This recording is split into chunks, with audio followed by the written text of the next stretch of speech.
वावर हाय तर पावर हाय. पप्पांसोबत सगळ्या शेताचा फेरफटका केला.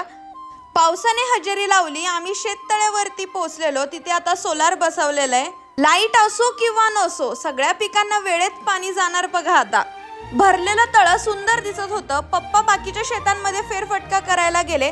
मी मात्र घरी आले. आजचा दिवस तसा खूप निवांते. जेरी सोबत खेळले, कृष्णाला भेटले.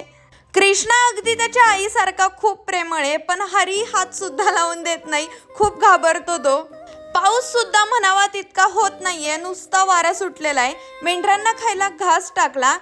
आता आपण फक्त कालवडी ठेवल्या आहेत आणि जर्सी गाई सगळ्या कमी केल्या आहेत. मागच्या व्हिडिओत मी सांगितलं तसं दूध उत्पादनामध्ये म्हणावं इतकं प्रॉफिट राहत नाही. राहतं ते फक्त शेण. त्यामुळे आता फक्त कालवडी पाळायचं ठरवलंय. गोठा स्वच्छ करून शेण उकांड्यावरती टाकलं आणि लगेच लिंब तोडायला सुरुवात केली. एक घम्याला भरून लिंब तोडली. आठवड्याभराची सोय झाली. हे सगळं काही स्वर्गाहून कमी नाही. माझ्या आई वडिलांनी आम्हाला खूप चांगलं लाईफ दिलंय. इव्हिनिंगला शेतात फिरत होते. माझा भाऊही माझ्यासोबत आला. आठवड्यातले 2 दिवस का होईना मन गावाकडेच वळतं. बाकी टीमचं शेतामधलं गवत काढायचं काम चालू होतं. यशला आणि मला नारळ पाणी पिऊशे वाटलं. मग आम्ही 2 नारळ काढले.